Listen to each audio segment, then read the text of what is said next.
Mic check 1 2 1 2. It's the Y2K collector, and 80% of my Gen 4 and Gen 3 and even Gen 5 pickups from GameStop were done online. And that's primarily because I think GameStop is becoming a toy store. The in store experience at GameStop is definitely being tailored and catered towards clothing, toys, memorabilia, and Funko Pops. Even if you look at the Pro Week promotion, at least for the first week, I'm not sure if they're going to change it during week two, but the buy two get one, I think, is on like, it's not on video games. I know that. I'm not sure what it's on because I usually only pay attention to the video games when it comes to GameStop. But their in store experience has been geared more towards Pokemon cards, trading cards, Magic the Gathering, like literal toys, like action figures. And I remember there being a time where in the bins in the stores were filled with games. And this isn't even that long ago. This is like a year or two ago. I remember around this time of year, you would have full bins filled with games that would be on clearance. And now those bins have been replaced with stuffed Pokemon plushies and like Mario hats and like X-Men 97, posters. It's just a very strange time.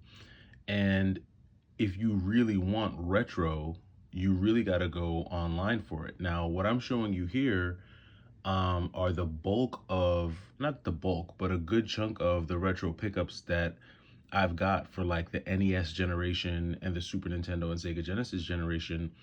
Almost all these games were purchased online with the exception of one. There's only one game in this batch that wasn't purchased online, and that's Cruisin' World. I just picked up Cruisin' World the other day at a store that actually had this one in there for 20 bucks. But like Gradius, this was an online pickup. This came straight from their warehouse. Castlevania, Fighting Force 64, Mario Party, those came straight from their warehouse.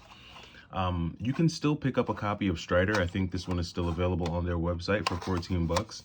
Well, with the pro membership, I think you get $1.40 off, so 13 bucks and change, or 12 bucks. Shinobi, Revenge of Shinobi, that I also picked up on their website. Boogerman was a buy two get one free. I didn't realize this was still like a $30 game loose. That was kind of shocking to me, but yeah, Boogerman, I picked this one up during the buy two get one. I picked up all three Castlevania games on the NES from GameStop's online website, and I'm not gonna lie, all of them came in very good condition. Like, and I checked all of these. The labels and the motherboards were authentic, and all of these Castlevania games were in really good shape. Solomon's Quest, Castlevania 3, Dracula's Curse, and then obviously the original Castlevania. Pick those up. So those are, and all three of these, I want to say 1 and 2 were like 12 bucks each. Dracula's Curse, so this one I think was like 25 bucks. They had Super C for 15 bucks, which was great online. Got this during one of their promotions. The original Contra, this one was a little bit more. I think this one was like 24 when I picked this up during the buy two get one. And I think on their website right now you can still go and pick up a copy of Super Mario 3, and you can pick up a copy of Super Mario 2. Now, these were really, I'm gonna be perfectly honest with you, picking these games up were great during the buy two get one. It just made more sense. You felt like you were getting so much more of a deal. Getting 10% off of a $15 game is lame. I'm not even gonna, yeah, like, I can't even hold you. Because if you buy three $15 games right now, that 10% is gonna save you $4.50, $5. You're still paying 40 bucks. At least before, you could get 3 games for 30 bucks. Is a way better deal.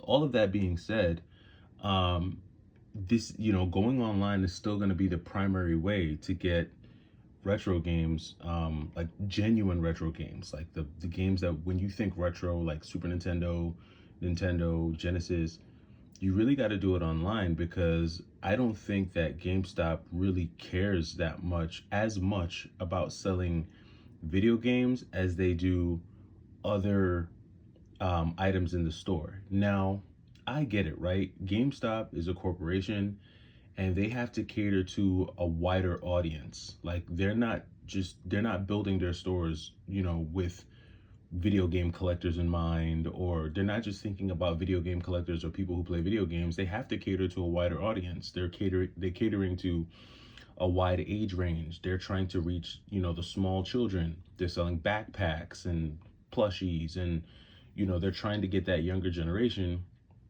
And then they're also trying to become a place that it seems where hobbyists can go to, people who are into more than just games. If you're into, Pokemon, I could see, hope I don't know if they're doing like Pokemon tournaments or anything like that. If they start getting into stuff like that, then I could see them going more of the trading card and like toy route. I could see that being more of a viable option for them.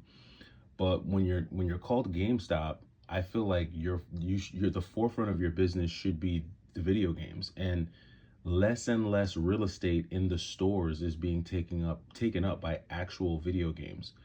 In every store near me, they just based on how they're rearranging the store, video games are not being prioritized. Um, they're clearing out almost entire walls, entire sections of the store, and they're just making them purely for action figures, statues, um, trading cards, Pokemon cards, and it's crazy. Like even when I go to the stores, and they're getting their shipment in, a lot of what I'm seeing them pull out the boxes for shipment aren't games. They're toys. They're more cards. They're more Magic the Gathering. They're more Pokemon. And I'm not hating on that. I mean, if you like Pokemon, if you like Magic the Gathering, that's great. I mean, go for it, right? But as a gamer going to a place called GameStop, like I'm anxious to see them deliver brand new games, more games. There are so many games. Like even if you think about some of the games that have come out on the Switch, right? Like why aren't there copies of Gravity Circuit in GameStop? Why aren't there copies of Tevi in GameStop? Why aren't there copies of certain games at GameStop? I feel like when games release, like certain, especially games on the Switch, you're able to buy them at Best Buy, you're able to buy them online from Amazon, but you don't see them at you never see them at GameStop, or they get to GameStop super late. Again, I'm gonna go back to Gravity Circuit, because if you go into a GameStop right now, you're not gonna see Gravity Circuit. And Gravity Circuit is a new game. You should be able to see that game in GameStop, but most people say that they have not they don't see that game. Um you would think that they would be fully stocked with popular games like Sea of Stars. I know Sea of Stars isn't new or anything, but I never see that game for the Switch. I should be able to walk into GameStop and pick up a copy of Sea of Stars. I can't pick that game up. There are so many like games that I would think that they would have, newer titles that they just don't have. And then when you go to the register and you're like, hey, do you have this game? No, we don't have it, but I can order it for you and send it to your house. It's like, why would I do that with you? I could just go on Amazon and just do it myself and get free shipping and not have to come back here or deal with you guys. And it's just, I'm sure someone who works at GameStop or someone from GameStop is going to watch this video, because I'm realizing more and more I'm getting comments from people who either work there. And I know GameStop is paying attention to social media, especially with their this whole retro thing, because on their Instagram page, they're like reposting videos of people who pick up retro purchases from their stores, and they're asking you to tag them in your retro pickups. I'm not hating on GameStop. So whoever, if you work at GameStop, don't take this as hate, because I've already put out 2 videos today, giving GameStop a ton of props for all of the retro stuff that I've been able to pick up. And tomorrow I'm going to be doing a video highlighting at least 35 of the most expensive and rare games that I've picked up from GameStop. So this isn't hate on GameStop, but it is constructive criticism, which I get on my channel all the time. You guys flame me in the comments all the time. And as long as it's respectful, I'll take it, man. I've got thick skin. But I think GameStop does have to examine like what they're doing, because um, even putting retro to the side, there are new games that you just don't see that you would expect to see at GameStop. I mean, even when Slave Zero X came out, which I know these aren't like AAA titles and stuff, right?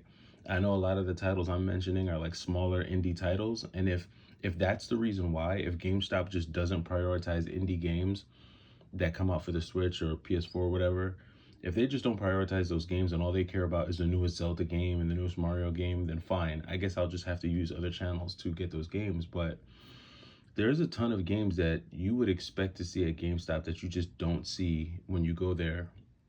But every other day they're pulling out and stocking up new toys and new cards. I mean, I think that like video games should still be the forefront, and then all those other things should kind of like supplement what you guys are doing. But it's becoming a confusing experience going into the store, because I don't know if I don't know, like, it feels like a toy store. Like, really, it feels more and more like a toy store.